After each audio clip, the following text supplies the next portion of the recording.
என்னோட பேர் முத்துக்குமார். நான் இங்கே பக்கத்தில் செம்மேடுன்னு சொல்லி இங்கே மூலிகை விவசாயம் பண்ணிட்டு இருக்கேன். ஈஷா பொறுத்த மட்டும் பயிற்சிகள் எப்பவுமே பார்த்தீங்கன்னா வெறும் தியரியாக மட்டும் இருக்காது, ஒரு ப்ராக்டிக்கலாகவும் இருக்கும்.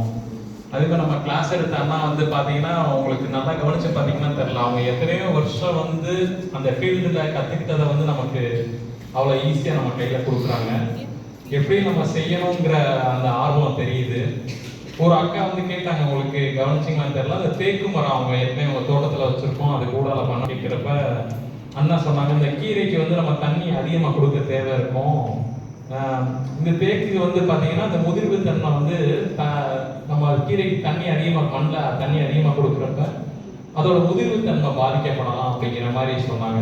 அந்த அளவுக்கு எவ்வளோ ஒரு நுணுக்கமாக எல்லாமே சொல்கிறாங்கிறது உங்களுக்கு அது மூலமாக நமக்கு தெரியும். இந்த மாதிரி நிறைய விஷயம் நம்ம தெரிஞ்சுக்கலாம். இன்னொன்று பார்த்தீங்கன்னா, இப்போ அண்ணா திரும்ப திரும்ப சொன்னது என்னன்னா, இப்போ ஒரு கெமிக்கல் இல்லாமல் ஒரு ஆர்கானிக்காக நம்ம பண்ணுறோம். அது பண்ணுறப்ப பார்த்தீங்கன்னா அது பொருளை விற்கிறது மூலமாக நமக்கு ஒரு பொருளாதார தேவை நிறைவேறுது.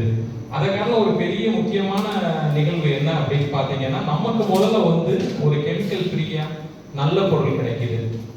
இப்போ அந்த ஆர்கானிக்காக செய்கிறவங்க எல்லாத்துலேயுமே ஒரு பெரிய ஒரு வரம் என்னன்னு பார்த்தீங்கன்னா, அந்த ஆர்கானிக் பொருட்கள் அவங்களும் அவங்க குடும்பம் எடுத்துக்கிடுவாங்க. அதுதான் அது எனக்கு மிகப்பெரிய பலனாக தெரியுது. அந்த பொருளாதார தேவையை காட்டிலும் அது ஒரு பெரிய பலனாக எனக்கு தெரியுது. ஏன்னா இப்போ முதியெல்லாம் பார்த்தீங்கன்னா, இப்போ ஒரு 70 வயசுக்கு மேலே இருக்கவங்களுக்கு தான் நம்ம கேன்சர் அந்த மாதிரிலாம் வரதெல்லாம் நம்ம கேள்விப்பட்டிருப்போம். இப்போலாம் பார்த்தீங்கன்னா ஸ்கூல் போகிற குழந்தைகளுக்கே கேன்சர் வருது அப்படிங்கிற மாதிரிலாம் நம்ம நிறைய பார்க்குறோம். எங்கேயோ 1-2 நடந்ததெல்லாம் மாறி இப்போ பார்த்தீங்கன்னா எல்லா ஒரு பெரிய ஹாஸ்பிட்டல், கார்பரேட் ஹாஸ்பிட்டல்னு பார்த்தீங்கன்னா கேன்சருக்கு தனியாக ஒரு ஹாஸ்பிட்டல் கட்டுறாங்க. அந்த அளவுக்கு இப்போ ரொம்ப வேகமாக பரவிட்டே வருது.